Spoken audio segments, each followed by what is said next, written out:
Tervist, mina olen Klaip Kull, suursaadik Euroopa Liidu juures ja vastutan Euroopa ühtse turu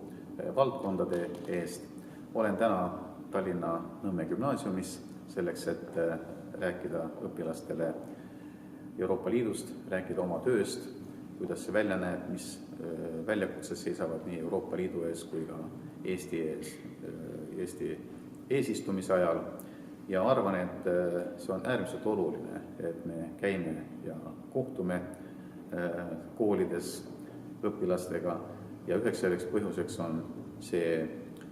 usalduse puudumine Euroopa Liidu institutsioonide vastu.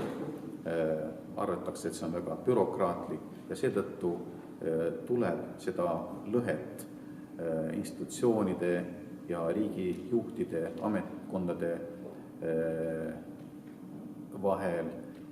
tavainimestega kindlasti parandada ja sellised kohtumised teenivadki seda eesmärki, et oleks juba noorest peast nagu teadmine, et mida Euroopa Liit endast kujutab ja mis on tal head küljed, aga loomulikult ka halvad küljed. Ja see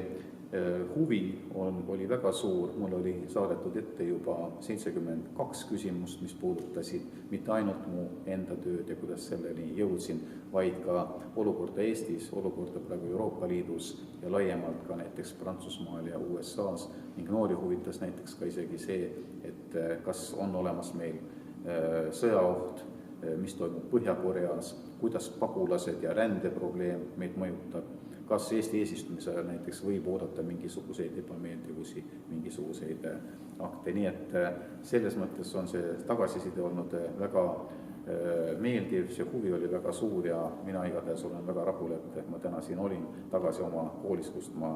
40 aastat tagasi lahkusin.